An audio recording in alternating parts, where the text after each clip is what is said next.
This channel does not promote any violent, harmful, or illegal activities. All content provided by this channel is meant for an educational purpose only. অভিষেক বন্দ্যোপাধ্যায়কে মার, ছোড়া হলো ডিম, শুনতে হলো চোর চোর কটাক্ষ।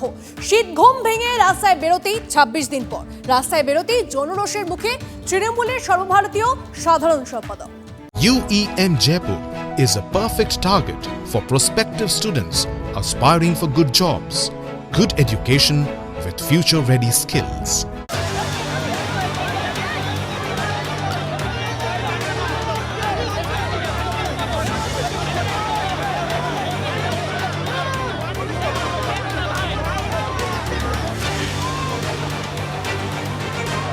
ক্ষমতা যেতেই অভিষেক বন্দ্যোপাধ্যায়কে ঘিরে তুমুল জনরোষ।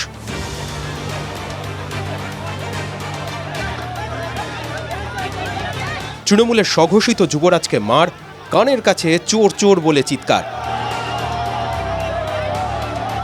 ভোটে হারার ২৬ দিন পর খোলস ছেড়ে রাস্তায় নামতেই বেকায়দায় অভিষেক বন্দ্যোপাধ্যায়।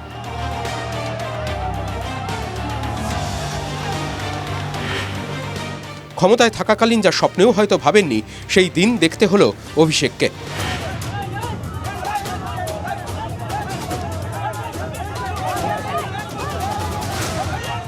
রাস্তায় নেমে সাধারণ মানুষের কাছে মার খেতে হলো, ছিঁড়ল জামা, তাকে লক্ষ্য করে পরপর কাঁচা ডিম ছুড়ল জনতা। যদিও ঘণ্টাখানেক আগেই বলেছিলেন তিনি দমবার পাত্র নন। আমাকে সিআইডি দিয়ে, কেএমসি দিয়ে বাড়ি ভেঙে, ঘর ভেঙে, অফিস ভেঙে আক্রমণ করে, মাথায় আঘাত করে, যা ইচ্ছা এরা চেষ্টা করুন, আমি দমার ছেলে নই। কিন্তু সোনারপুরে জনরোষের মুখে পড়েই অভিষেকের সুর বদল। পুলিশের বিরুদ্ধে তুললেন জনরোষের অভিযোগ।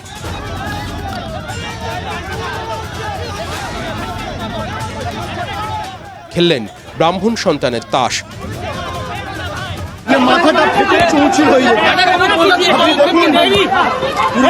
যাওয়ার পরেও হোয়াটসঅ্যাপে কমিউনিকেশন ফোন করা হয়েছে, কোনো রকম ফোর্সের ব্যবস্থা নেই, কিচ্ছু নেই।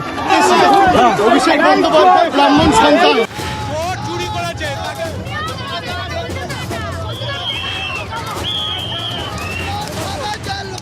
জনতা চেঁচালো চোর চোর, দেখালো কালো পতাকা।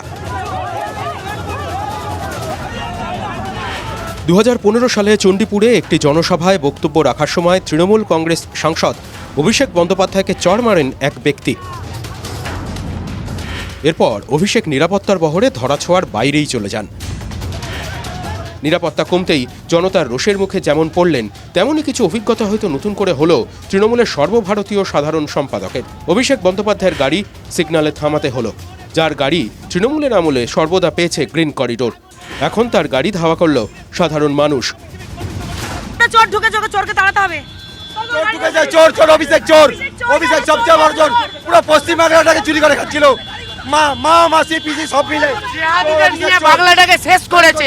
2021 সালে বিজেপি ক্ষমতায় আসতে পেরেছিল না, তখন সারা পশ্চিমবঙ্গ জুড়ে এই অভিষেক বন্দ্যোপাধ্যায় বিজেপির কর্মীদের যেভাবে নিধন করেছিলেন, কাতারে কাতারে মানুষকে মেরে ফেলে দিয়েছিলেন, ঘর বাড়ি ভেঙেছিলেন। অভিষেক বন্দ্যোপাধ্যায় বলেছিল যে 4 তারিখে রেজাল্টের পরে ডিজে বাজানো হবে, আজকের ওকে কীর্তন শোনানো হবে।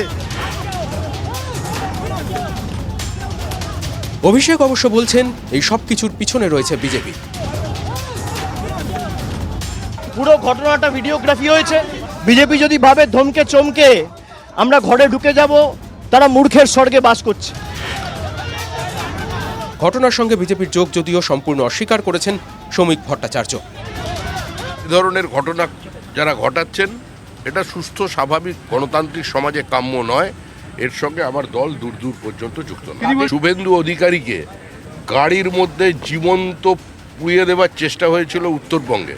তারপরে যে তৃণমূল কংগ্রেসের এই বিধায়ক আর মন্ত্রীগুলো অক্ষত আছে না, এটাই হচ্ছে বিজেপি। যদি তৃণমূল থাকতো, আজকের ক্ষমতায় আসতো, আমার 500 কর্মী খুন হয়ে যেত। শনিবার কি অভিষেকের জীবনে কোনো সংকেত বয়ে আনলো? সকালে তার শান্তিনিকেতনে পৌঁছে যায় সিআইডি, আর দুপুরে তাকে পড়তে হলো তুমুল জনরোষের মুখে, খেতে হলো চড় চাপড়। আর সেই জনরোষের হাত থেকে অভিষেককে উদ্ধারে পৌঁছলো অমিত শাহের কেন্দ্রীয় বাহিনী। দিল্লির যে বাহিনীকে নিয়ে ভোটের আগে তোপ দেখেছিলেন, সেই বাহিনী অভিষেকের জীবনে পরিত্রাতা হয়ে এলো। সত্য সেলুকাস। কি বিচিত্র এই রাজনীতি। কৌস্তব গঙ্গোপাধ্যায়, সায়ন্ত ভট্টাচার্য ও সত্যজিৎ মণ্ডলের রিপোর্ট, TV9 বাংলা।